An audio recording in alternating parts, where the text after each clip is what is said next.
السلام علیکم، welcome to my channel Amna's stories.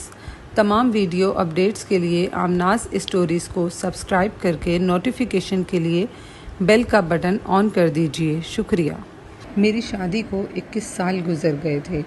آج میری بیوی چاہتی تھی کہ میں کسی اور عورت کو باہر رات کے کھانے کے لیے لے کر جاؤں۔ میری بیوی نے کہا کہ وہ مجھ سے محبت کرتی ہے، لیکن وہ یہ بھی جانتی ہے کہ وہ دوسری عورت بھی مجھ سے بہت محبت کرتی ہے اور وہ عورت بہت خوش ہوگی اگر میں اس کے ساتھ کچھ وقت گزاروں گا۔ وہ دوسری عورت جس کا ذکر میری بیوی کر رہی تھی وہ کوئی اور نہیں، میری اپنی امی تھیں۔ وہ 19 سال پہلے بیوہ ہو چکی تھیں، لیکن میرا کام اور پھر میرے 3 بچے میرے لیے بہت بڑی ذمہ داری تھے کہ میں بمشکل ہی اپنی امی سے مل پاتا تھا۔ اس رات میں نے اپنی امی کو کال کی اور انہیں کھانے کے لیے مدعو کیا۔ انہوں نے مجھ سے پوچھا کہ میں ٹھیک تو ہوں، کیونکہ آج سے پہلے میں نے کبھی ان کے لیے شاید ایسے وقت نہ نکالا تھا۔ میں نے انہیں بتایا کہ میں ان کے ساتھ کچھ وقت گزارنا چاہتا ہوں۔ وہ یہ سن کر بہت خوش ہوئیں، کیونکہ اتنے سالوں بعد انہیں اپنے بیٹے کے ساتھ وقت گزارنے کا موقع ملا تھا۔ جمعے کے دن آفس سے فارغ ہو کر میں انہیں لینے کے لیے پہنچا۔ میں کچھ گھبرا رہا تھا، کیونکہ کچھ بھی ہو اتنے سال بعد اپنی امی سے ملنے میں بھی مجھے ہچکچاہٹ محسوس ہو رہی تھی۔ جب میں پہنچا تو میری امی میرا ہی انتظار کر رہی تھیں۔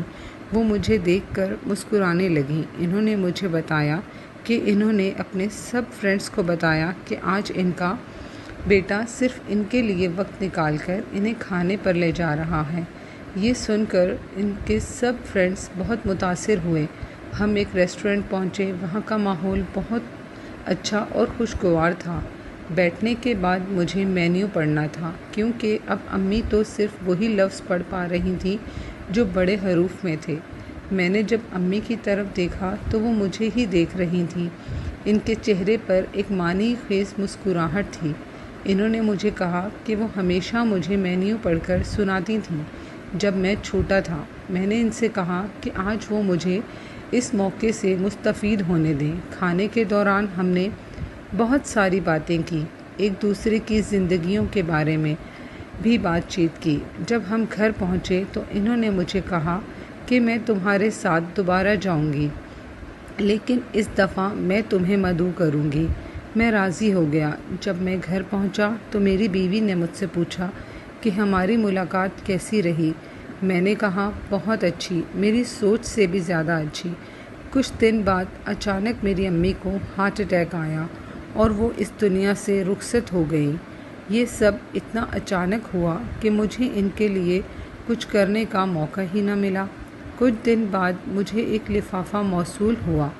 اس میں اسی ریسٹورنٹ کی رسید کی کاپی تھی، ساتھ ہی ایک خط بھی تھا جس میں لکھا تھا کہ میں نے ایڈوانس میں یہاں کا بل جمع کروا دیا ہے۔ مجھے پتہ نہیں کہ میں وہاں ہوں گی یا نہیں، لیکن پھر بھی میں نے 2 لوگوں کے لیے جمع کروایا ہے، ایک تمہارے لیے اور ایک تمہاری بیوی کے لیے۔ تم اندازہ بھی نہیں کر سکتے اس رات کی میرے لیے کتنی اہمیت ہے۔ میں تم سے بہت پیار کرتی ہوں میرے پیارے بیٹے۔ اس وقت مجھے اندازہ ہوا کہ وقت پر پیار کا اظہار کرنا کتنا ضروری ہے، اور خاص کر اپنی فیملی کو وہ وقت دینا جس کی وہ حقدار ہیں۔ زندگی میں فیملی سے زیادہ ضروری کچھ بھی نہیں ہے۔ میری آپ کے لیے یہی نصیحت ہے کہ اپنی فیملی کو وقت دیں، کیونکہ اس وقت کو پھر کبھی کے انتظار میں نہیں چھوڑا جا سکتا، کیونکہ پھر کبھی شاید وقت تو ہو پر وہ نہ ہو جسے اس وقت کی ضرورت تھی۔